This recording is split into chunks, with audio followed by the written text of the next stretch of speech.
नमस्कार। आज मैं आप लोगों को अलंकार के बारे में बताने जा रही हूँ। सबसे पहले हम अलंकार से तात्पर्य समझ लेते हैं। अलंकार से तात्पर्य जो मानक हिंदी व्याकरण में बताया गया है। तो बच्चों, अलंकार में अलम, ये देखिए अलम, ला के ऊपर बिंदी है, तो अलम और कार दो शब्द हैं। अलम का अर्थ है भूषण, जो हम सजावट, भूषण या सजावट अलम का अर्थ है, अर्थात जो अलंकृत या भूषित करे वह अलंकार है। स्त्रियां अपने साज श्रृंगार के लिए आभूषणों का प्रयोग करती हैं, अतएव आभूषण अलंकार कहलाते हैं। जो हमें अलंकृत करें, जो साज सज्जा जो हमारी होती है, जो आभूषण ही अलंकार कहलाते हैं। ठीक इसी प्रकार कविता कामनी अपने श्रृंगार और सजावट के लिए जिन तत्वों का उपयोग या प्रयोग करती है वे अलंकार कहलाते हैं। अतः हम कह सकते हैं कि काव्य के शोभा कारक धर्म अलंकार हैं। जिस प्रकार हार आदि अलंकार रमणी मतलब सुंदरी के नैसर्गिक मतलब जिसमें कोई बनावट ना हो, सौंदर्य में चार चांद लगा देते हैं, उनकी सुंदरता में, स्वाभाविक सुंदरता में और बढ़ा देते हैं कौन, अलंकार या आभूषण। उसी प्रकार अनुप्रास, यमक और उपमा आदि अलंकार काव्य के सौंदर्य को अभिवृद्धि करते हैं। अभिवृद्धि मतलब बढ़ा देते हैं। वस्तुतः अलंकार वाणी के श्रृंगार हैं। अलंकार वाणी के श्रृंगार हैं। इनके द्वारा अभिव्यक्ति में स्पष्टता, प्रभावोत्पादकता और चमत्कार आ जाता है, जिससे हमारी वाणी में अभिव्यक्त करने की और अच्छे से हम अभिव्यक्त कर पाते हैं और अपने शब्दों के प्रभाव को और बढ़ा पाते हैं। चमत्कार आ जाता है, इस तरह के चमत्कार आ जाते हैं। अब इसमें हमने क्या समझा कि जैसे स्त्रियां या कोई रमणी की सुंदरता, जो नैसर्गिक सुंदरता, उनकी वास्तविक जो सुंदरता होती है, उससे ज़्यादा अगर वो आभूषण आदि पहन लेते हैं तो उनकी सुंदरता क्या होती है, बढ़ जाती है। उसी तरह काव्य में भी ये जो अलंकार है, जिन तत्वों से काव्य की शोभा और बढ़ जाए उसे ही हम अलंकार कहते हैं। ये निम्नलिखित वाक्यों को देखिए। अब यहाँ अंतर हम बता रहे हैं कि कहाँ पे अलंकार के बगैर जो वाक्य हैं और जो अलंकार से युक्त हैं, क्या अंतर है, आइए समझते हैं। राकेश की चांदनी यमुना के जल पर चमक रही थी। राकेश की चांदनी यमुना के जल, राकेश यहाँ पे चंद्रमा के लिए किया गया है, यमुना के जल पर चमक रही थी।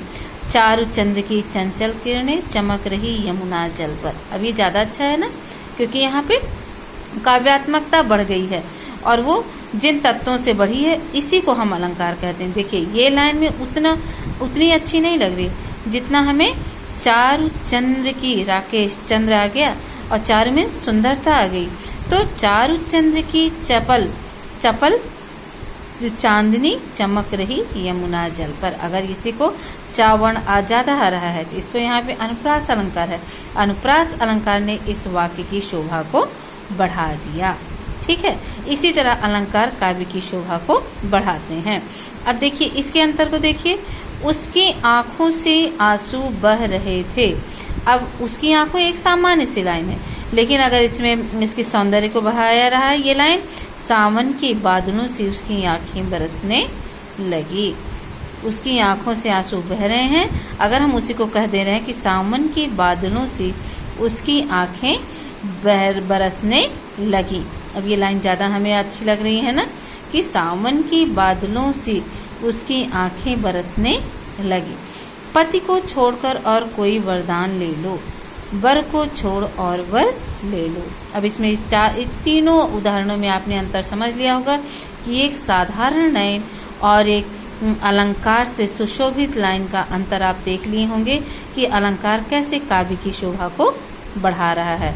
और ये अलंकार की तुलना किससे की गई है, नारी के आभूषणों से की गई है। जैसे आभूषण से स्त्री की सुंदरता बढ़ती है, उसी तरह अलंकार से काव्य की शोभा बढ़ती है। अब देखिए उपर्युक्त तीनों उदाहरणों के का और खा भागों में एक ही बात भिन्न भिन्न रूपों में कही गई है। एक ही का और खा भागों में एक ही बात भिन्न भिन्न, हाँ एक लाइन में अलग तरह की बातें कही गई हैं और दूसरी लाइन में खा में अलग तरह से बातें कही गई हैं।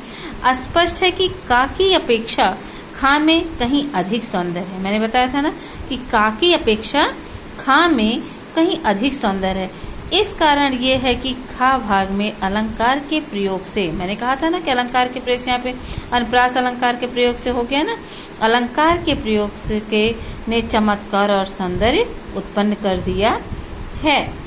और ध्यान रहे, अलंकार का प्रयोग सदा ही कथन के सौंदर्य की अभिवृद्धि, अभिवृद्धि मतलब बढ़ाता, अभिवृद्धि नहीं करता, कथन के सौंदर्य की अभिवृद्धि नहीं करता।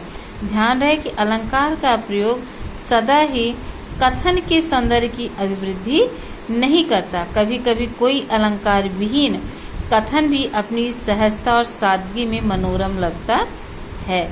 अर्थात इसमें ये कहा गया है कि सदा ही, हमेशा ऐसा नहीं है कि हर लाइन में अलंकार का प्रयोग कर दिया जाए तभी वो सुंदर बनते हैं। इसका मतलब ये कह रहे हैं कि कभी कभी वो बिना अलंकार के कारण भी कोई होता है जो बहुत सुंदर लगता है, आभूषण के बिना भी।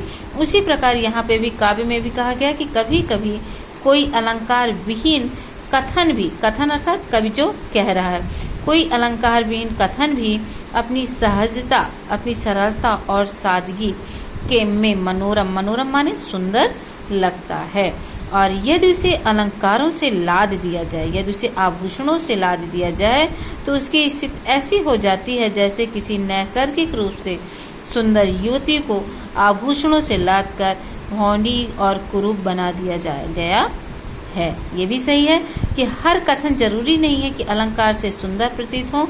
जिस तरह से एक सुंदर, जो प्राकृतिक रूप से इतनी सुंदर स्त्री हो और उस पर आभूषण लाद दिया जाए तो वो ज्यादा भद्दी लगने लगती है, ना कि सुंदर लगने लगती है। दोनों बातें हैं।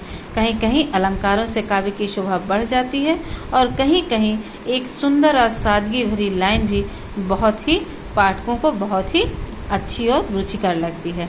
भाषा और साहित्य का सारा कार्य और व्यापार, भाषा और साहित्य, साहित्य तो भाषा पे ही टिका है और भाषा से ही साहित्य का सारा कार्य, व्यापार शब्द और अर्थ पर निर्भर है। एक शब्द होते हैं और उसके बाद अर्थ पर निर्भर है।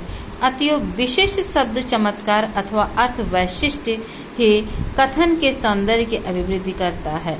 कहीं शब्द का चमत्कार होता है और कहीं अर्थ की विशेषता आती है। उन शब्दों के अर्थ इतने अच्छे होते हैं कि वो मन को बहुत भाते हैं, और कहीं शब्दों का ही चमत्कार इस तरह से होता है कि वो काव्य को और रुचिकर बना देते हैं, अतः बढ़ा देते हैं। इसी आधार पर अलंकार के दो भेद किए गए हैं, शब्द अलंकार और अर्थालंकार। जैसे यहाँ दो टॉपिक हमने पढ़ा ना, एक शब्द की विशेषता से चमत्कार उत्पन्न करते हैं और एक अर्थ की। इसी कारण यहाँ पे अलंकार को दो भागों में बांटा गया है। शब्द अलंकार, जहाँ किसी कथन में, कथन जो हम कह रहे हैं, जहाँ किसी कथन में विशिष्ट शब्द प्रयोग के कारण चमत्कार अथवा सौंदर्य आ जाता है। चमत्कार अथवा सौंदर्य किससे आ जाता है? केवल कथन से ही। यहाँ पे अर्थ की बात नहीं कही गई है, केवल कथन से ही शब्द और सौंदर्य आ जाता है, वहाँ शब्दालंकार होता है। शब्द को बदलकर उसके स्थान पर उसका पर्याय रख देने पर यह चमत्कार समाप्त हो जाता है। अर्थात अगर शब्द को चेंज करके केवल उसके अर्थ को लगा रख दें तो वो चमत्कार समाप्त हो जाता है, क्योंकि वहाँ उसकी सुंदरता शब्दों से है, ना कि अर्थों से। जैसे वह बांसुरी की धुनि कान परे, कुल कान हियो तज भाजती है। ठीक है, अब यहाँ पे वह बांसुरी की धुनि कानी परे, कुल कान हियो तज भाजत है। उपर्युक्त काव्य पंक्तियों में कानी शब्द दो बार आया है। एक यहाँ पे है कानी और कुल कान हियो तज भाजत है। यहाँ पे कानी दो बार आया है। देखिए लाइन में मैंने दिखाया अपना। पहले शब्द कानी का अर्थ है कान और दूसरे शब्द कानी का अर्थ है क्या है? मर्यादा। एक कानी का अर्थ है कान और दूसरे कानी का अर्थ है कान या मर्यादा, अर्थात दूसरे कान और दूसरे शब्द कानी का अर्थ है मर्यादा। ठीक है, तो दोनों का अर्थ अलग अलग निकला। इस प्रकार एक ही शब्द दो अलग अलग अर्थ देकर चमत्कार उत्पन्न कर रहा है। दोनों कानी आया है ना, लेकिन अगर यहाँ पे कान रख दिया जाता और इसका अर्थ मर्यादा रख दिया जाता तो ये लाइन ही नहीं अच्छी लगती। इसलिए यहाँ कानी और कानी रखने पर शब्दों का चमत्कार अर्थात उत्पन्न हो रहा है, अर्थात वाक्य की शोभा को बढ़ा रहा है। किसके द्वारा? शब्दों के द्वारा चमत्कार का। इस प्रकार शब्द प्रयोग शब्दालंकार कहलाता है। यदि कुल कान के स्थान पर कुल मर्यादा या कुल मान, यही मैंने कहा था ना, कुल मर्यादा और कुल मान प्रयोग कर दिया जाए तो ऐसा चमत्कार नहीं आएगा। जैसा मैंने बताया कि अगर अर्थ को रख दिया जाए तो ऐसा चमत्कार नहीं आएगा। लेकिन अगर इसमें कानी और कानी शब्द दोनों एक जैसे शब्द रखे गए हैं, ये वाक्य को या ये पंक्ति को और सुशोभित कर रहे हैं। तो यहाँ पे ये शोभा किसके द्वारा बढ़ रही है? शब्दों के द्वारा बढ़ रही है, इसलिए ये शब्दालंकार होता है। जहाँ पे शब्दों के द्वारा वाक्य में विशेषता प्रयोग किया जाए या प्रकट किया जाए, वहाँ पे शब्दालंकार होता है।